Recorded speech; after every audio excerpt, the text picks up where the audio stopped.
Welcome to Frontline USA on YouTube. This is Heat, and the conversation is just beginning. I'm joined by our Beijing correspondent, Laura Bicker.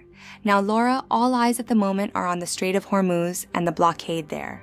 How concerned is China by that? We've seen shipping lanes impacted, but what is the view from Beijing?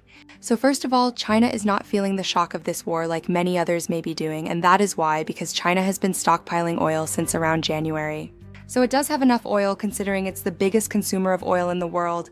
It imports more crude oil than any other country. You would think it would be worried. No, it has been stockpiling since January. It has about 3 to 4 months of stocks to go through. And currently there are thought to be around 46 million barrels of Iranian oil sitting in the South China Sea. So, China will think, hang on a second, when it comes to energy security, which is one of its biggest concerns, we can get through things in the short term.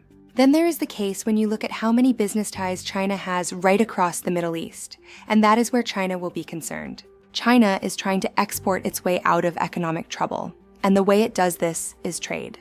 So it needs all of those shipping lanes, all of those connections to come through the Strait of Hormuz.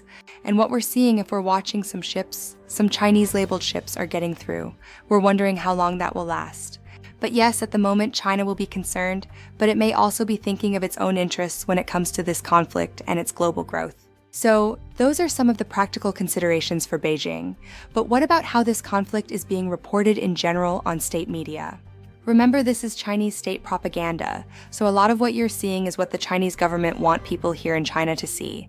First of all, there is the propaganda aimed at the United States. They call the United States in many cartoons warmongers.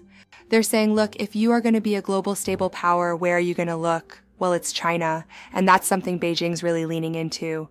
What they're trying to do is appoint President Xi as this stable, predictable, long-term leader that countries can rely on. What you've seen since January is a parade of world leaders coming to Beijing's door, from Sir Keir Starmer from the UK, Canada's Mark Carney, you had the Finnish Prime Minister, you had the South Korean leader, all coming to do deals with China, where you see a President Xi who is now looking like a tower and a beacon of stability in comparison to Washington. And that is music to Beijing's ears. What you were saying there about the concern being about stability, that was very much mirrored, wasn't it, by people that you spoke to on the streets of Beijing. So we went out onto the streets, we had a quick chat with people. It's quite rare to hear Chinese voices, but they were eager to speak to us.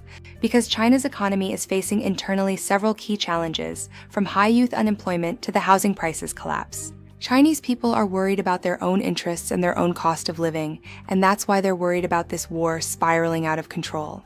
What about diplomatically? There are obviously opportunities here in a time of conflict. How do you see the power struggle between Washington and Beijing? I think one of the key things we've always heard is this so-called axis of upheaval between China, Iran, North Korea, and Russia. The reality is that alliance is mostly transactional. China has offered Iran about $400 billion worth of infrastructure, but it hasn't all materialized. With its relationship with the US, it's watching to see if Donald Trump will come to Beijing. That visit was pushed perhaps into May. Remember, there was a trade war for the last 12 months, and now you've got into this trade truce. They are eager to do a deal. Beijing's perhaps looking over at Washington and wondering if the US is going to get itself embroiled in the Middle East, and if they can capitalize on that. What this conflict will tell China is it's not a superpower in the same league as the US when it comes to weaponry or the capacity to intervene. When it comes to Taiwan, if it's looking over at a US using its resources in the Middle East, Beijing may see an opportunity for more drills. Can we put pressure on Taiwan? Is the US going to continue its arms deal with Taiwan? These are questions China will be weighing up. President Xi once told President Trump allegedly that there was no timeline for Taiwan. They see it as an internal issue. Whatever plan they have, it will be in the long term, and it will be on their own terms. It may not be impacted by what Washington is doing. Laura, just to wrap up if we can, is it the case that the longer this goes on, there are more benefits for Beijing than there are problems? No, I think Beijing's main concern is always its economy because that's what drives growth and allows people to have faith in the party. Right now, China's economy is slowing for the first time in decades. The last thing it needs is a protracted struggle in the Middle East. Ultimately, Beijing believes the best thing for them is a stable world and a stable economy. They will not want this to go on for long. Laura, thanks very much indeed. That was Laura Bicker in Beijing, reporting on the complex tightrope China is walking. If you want to hear more from the Frontline USA investigative team, make sure to subscribe to our newsletter and join us tomorrow. For all of us here, I'm your host. This is Heat, and for now, the conversation continues online. Good night.